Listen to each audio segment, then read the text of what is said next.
Bismillahirrahmanirrahim. Aldı bilen alemlerinin Rabbi Allah subhanahu ve ta'alaga hamdu sana ve süyümlük Peygamberimiz Muhammed sallallahu aleyhi ve sellemge en güzel durut salamlarımızı yollağandan keyin qadirli qeyrindaşlar Tarixi Nazar programımızın 22. sanını anlaşınlarını qızğın qarşı alımız. Biz bu programımızda Şarkı Türkistan'ın meşhur rehberlerden merhum Muhammed İmin Buğra'nın Şarkı Türkistan Tarihi namlıq kitabını diqqətinizlərə sunup kelyapmiz.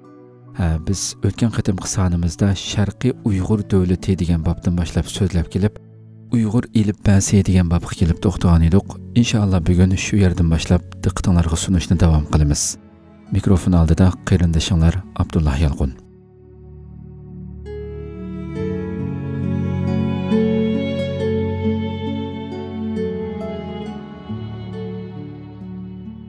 Uyghur ilibbəsi Umumi Türk qavmlari arasida işletilgan qadimki Türk ilibbəsi Orxun ilibbəsidan başqa Sharqi va G'arbiy Turkistonda ikki xil yiziqnoma qo'llanadi. Bulardan biri 14 harflik So'g'd ilibbəsi bo'lib, So'g'd Zarafshan vodisidagi turklarning putuki edi. Yana biri Uyg'ur ilibbəsi bo'lib, So'g'd ilibbəsiga yana boshqa 14 harf qo'shilgan jami 26 harflik ilibba edi.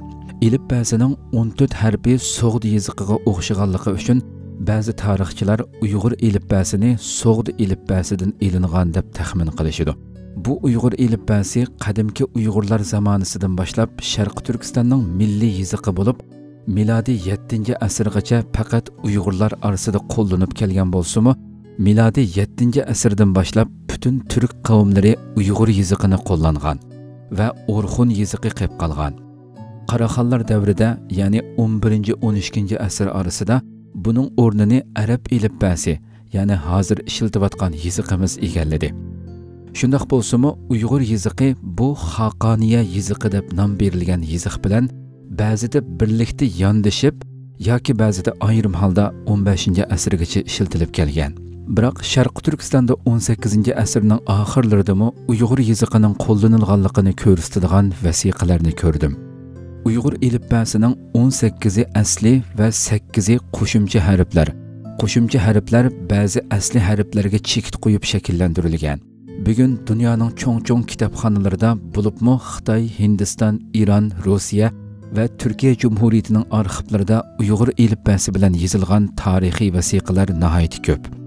Bulardan bir qismi o'qilgan bo'lsa-mu, bir qismi texi o'qib chiqilmadi. Bular Uyg'ur turklarining tarixini tekshiruvchilarni kutib turmoqda. Divanu lug'ati turkdagi ma'lumotlardan va Qutadg'ubilikning Uyg'urcha qo'lyozmasidan foydalanib, Uyg'ur ilibbəsini tövəndikçe rətlab çıxdım.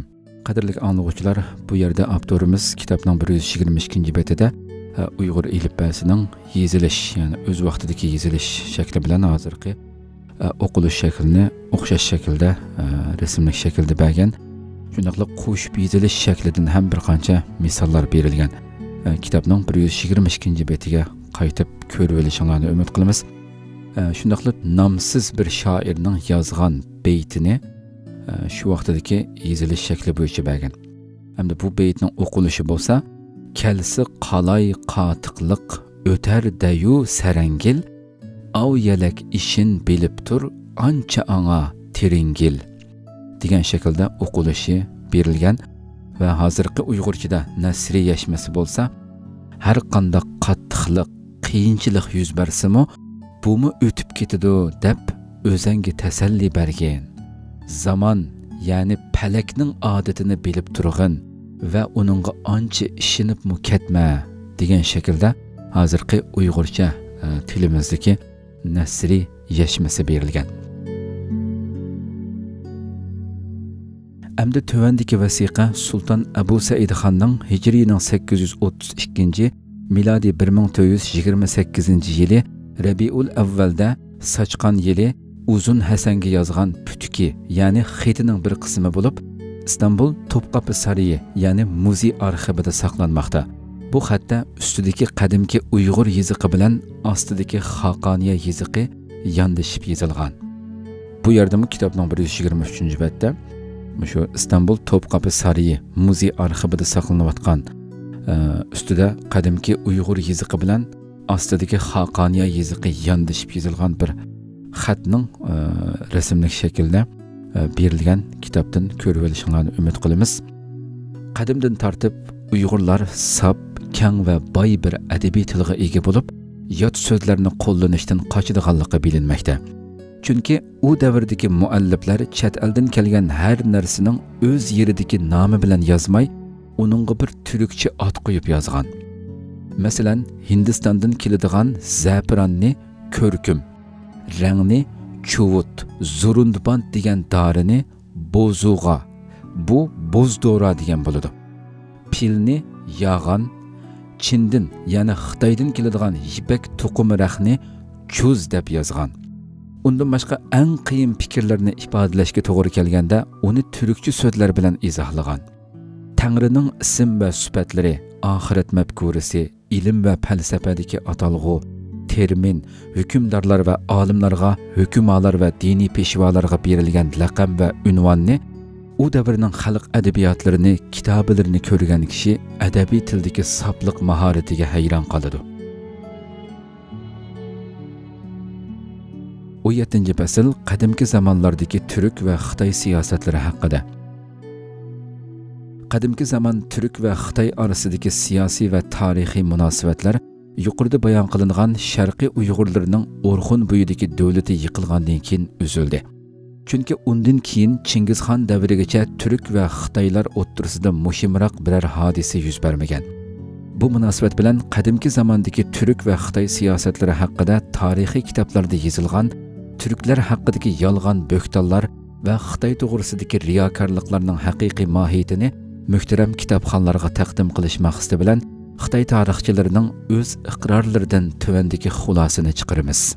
Chin tarixlarida, ya'ni Xitoy tarixlarida va uni manba qilib olgan zamonaviy tarix kitoblarida qadimki turklarni vahshiy, so'qishqoq, qon oqtiradigan va bulangchi deb yozadi. Yana shu Xitoy tarixchilari tarixchilik vazifasini ado qilish majburiyatini his qilishib, ba'zida turklar haqidagi u so'zlarining faqat qalam intiqomidan iborat bo'xton ekanligini iqror qiladi. Shundaqla turk siyosatining tinchlikparvar, insoniyatchil, to'g'ri ko'ngil va oliy janob izzat nafsi ustiga qurilgan siyosatdan boshqa narsa emasligini e'tirof qilmoqda. Yana Xitoy tarixchilari Xitoy madaniyatini va san'atini doim maqtab yozgan bo'lsa-mu, Xitoyning siyosatini istilochi, insoniyatsizlik va hiylagarlikdan iborat ekanligini e'tirof qilishga ba'zi yerda majbur bo'lmoqda. Bularni tövandagi ikki bo'limda bayon qilamiz. Türk siyosati tinchlikparvar, insoniyatchil, to'g'ri ko'ngil va oliy janob izzat nafsidan iborat. Hun, Jujan, Köktürk va boshqa turk imperatorlari bilan Xitoylar o'rtasidagi butun urush va tinchlik kelishim voqealarini tarixchilarning hammasi Xitoy tarixlaridan olgan.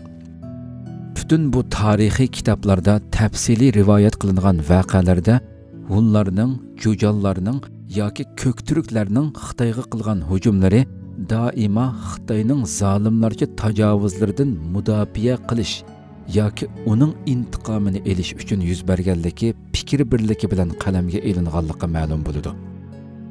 Saddikin sepilni selishtirdagi sabab shu chog'dagi Xitoy imperatori Qin Shi Huang Hun davlatining mudhish sur'atda yukselishidan qattiq qo'rqib ketgan va Hunlardan askariy kuch bilan qo'g'dinishning imkonsiz ekanligini tushunib, Türk va Xitoy o'lkalari o'rtasiga eshib o'tkili bo'lmaydigan bir to'solg'u selish mali xuliyasiga mubtalo bo'lgan. Ya'ni bir asabiy bir kasallik, ya'ni bu xil psixikaga mubtalo bo'lgan. Qin Shi Huang faqat qo'rquv va vasvasining ta'siri ostida bu sepilni soldirgan edi. Türkler agar Xitoy tarixchilarining deganlaridek vahshiy va bosh-boshdoq intizomsiz bir talonchi xalq bo'lgan bo'lsa, Xitoydek nufusi ko'p, qoral jabduqlari to'la va mukammal askariy kuchi bo'lgan bir davlat o'zini ulardan nihoyatda oson mudofaa qila oladi va sepil selish uchun millionlarcha insonni yillarcha mushaqqatli ish qilishning hech hojati yo'qdi. Vaholanki bu sepilni selish jarayonida 1,5 million odamning intayin mushaqqatli emgak ostida o'lganligi Xitoy tarixlarida rivoyat qilindi. Qin Shi Huang hayot vaqtida bu sepil mukammal bir istehkomlik vazifasini ado qilib, ustida davomliq turg'izilgan 1 milliondan oshiqroq Xitoy askariy kuchi Hunlardan mudofaalanishni osonlashtirgan bo'lsa-mu, Xitoy imperatori xiyol qilganidek favqulodda bir to'salg'umi bo'la olmadi. Chunki keyinchi Hun askarlari bu sepilni hech ko'zga ilmay bo'sib kiraverdi. Bir Yevropalik sayohatchi o'zining Saddikin sepili haqida yozgan ko'z qarashlarida mundaq deb yozadi. Saddikin sepilini selishning sababi tarixchilarning gumon qilganidek turklardan mudofaa qilish uchun emas, balki buning asli sababi shu zamondagi shaharlarni sepil bilan ihota qilib, ya'ni cho'ri deb selish va mamlakatning chegarasiga sepil va qal'a selish odatlaridan kelib chiqqan bir ishdir. Chunki bundaq sepillar u zamonda dunyoning hamma yerida selinayotgan bir chog' edi. Xitoyning boshqa joylariga selingan bundaq sepillar zaman o'tgan sari tamoman yo'q bo'ldi. Ba'zilarining oz to'la yo'chig'i qoldi. Ammo Shimoliy Xitoyning tuprog'i intayin qattiq bo'lg'achqa Saddikin sepili hozirgacha yiqilmay saq qolgan deb yozgan. Turklar g'alaba qilgan chog'larida butun Xitoyni qo'l ostiga elib, Xitoyning cheksiz boyligini egallab elishlariga hech bir to'salg'u qolmagan chog'lardami Xitoyni o'zining bir mustamlikasi qilmadi. Xitoy imperatorining tajovuzchilik kuchini ojizlashtirish bilan qanoat qildi. Mustaqilligini qo'lidan olmadi. Ya'ni Xitoyning mustaqilligini ularning qo'lidan tortib olmadi. Mag'lub bo'lgan, asirlik holatiga tushib, butun askarlari parokanda chechilib ketgan Xitoy imperatori sulhi talab qilsa, Türk hükümdarları darhol kelishim tuzib, sulhiga ma'qul bo'ladi. Xitoyning askariy kuchi ojizlashib, harbiy yurish qilish imkoniyati qolmagan chog'larda Türklar zo'r askariy kuch va harakat qobiliyatiga ega bo'lsa-mu, Xitoyning ojizlashgan fursatidan foydalanib, ularga hujum qilib, istilo qilishni qaslamagan edi. Balki buni ikki qo'shni millat o'rtasida tinchlik va bayoshat yashash uchun muhim bir fursat deb bilib, Xitoyga do'stlik qo'lini uzatgan va ichki amonlikni saqlash uchun muhim yordamlarni qilgan edi. Xitoyda yuz bergan bir qancha qitimliq ichki isyon va qon to'kilishlarni besiqtirish uchun Xitoy imperatorlariga Türk hukmdorlari kelib yordam qilgan. Amonlik va tartib intizom saqlangandan keyin yurtini o'z ahliga qo'yib berib qaytib chiqqan. Bundaq fursatlardan foydalanib, Türklarning Xitoyni istilo qilish niyatlari bo'lmaganligi tarixni o'qigan har qanday kishining ko'z oldida qayta namoyon bo'ladi. Bularning hammasini Xitoy tarixlarida yoki Xitoy tarixlarini manba qilib yozilgan zamonaviy asarlarning hammasida uchratishimiz mumkin. Xitoy tarixchilarining asarlarida Xitoy va turklar o'rtasidagi urushlarda turklar g'olib bo'lgandan keyin qo'lga tushirgan Xitoy tuproqlarida Xitoy aholisini qirg'in qilgan yoki shaharlarni vayron qilganliklariga doir ishonch qilgudek hech bir rivoyat yo'q. Türk imperatorlari Xitoydan mag'lub bo'lib, kuchsiz holga tushib qolgan chog'laridami hech bir zaman Xitoyga bo'ysunishni, boj soliq to'lab, qo'l ostida turishni qabul qilmagan. Qul bo'lib yashashdan jasorat bilan elishib, sharafli holda o'lgan. Bir mezgil vaqtliq Xitoylarga bo'ysunib itoat qilganlar bo'lsa, ba'zi kichik xonlar yoki Türk imperatoriga xiyonat qilgan ba'zi isyonchilar edi. Ammo Türk imperatorlaridan hech birining haqida mundaq bir rivoyat Xitoy tarixlarida uchramaydi.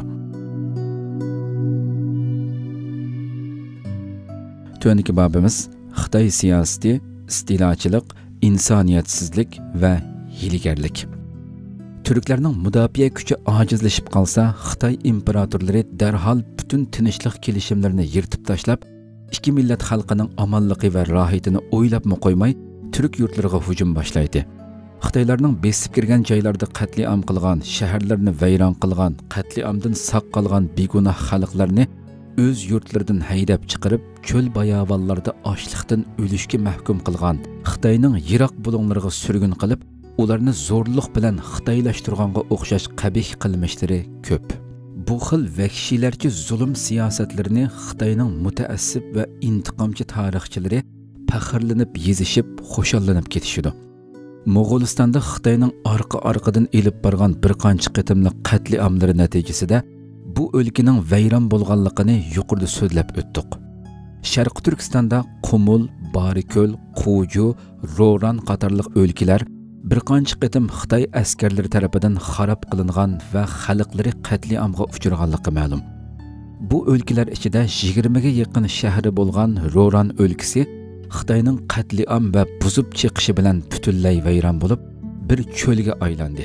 milodining 1757 yili, hijriyaning 1172 yili Xitoy askarlari butun Beshbaliq va Ili o'lkasining aholisini qirib tashlagandan keyin saq qolganlarni Xitoyga haydab elib ketgan. Natijada bu o'lkalar bir qancha yil odamsiz bir cho'lga aylanib qolgan. Keyincha 6 shahar va Turpandan ko'chib kelgan taronchi dehqonlarning bu o'lkalarni yangi boshdan obod qilganligini Sharq Turkistonda hamma kishi biladi.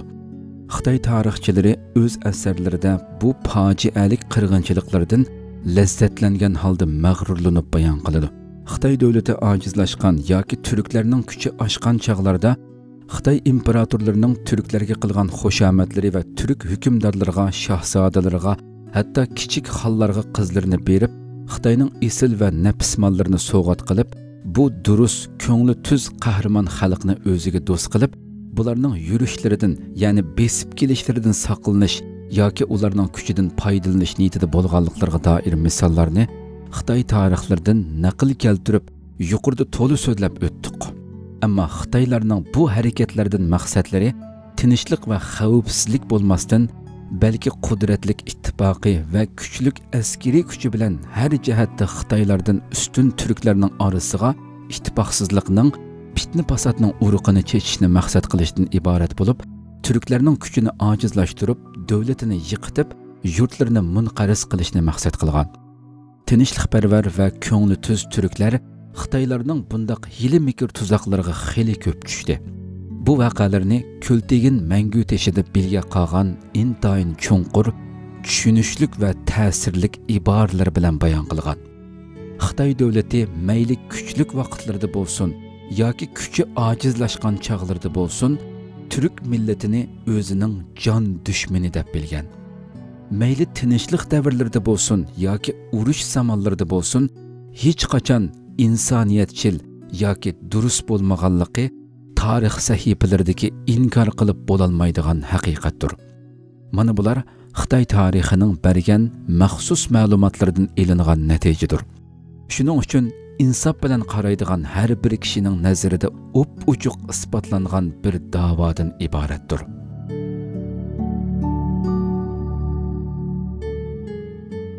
Qadrli anglag'uvchilar, kitobning 128-betida Abdurbiyada milodiy 732-yili vafot bo'lgan Ko'kturk qahramoni Ko'ltekinning haykalining bosh qismi rasm shaklida berilgan bu tosh haykalning beshi.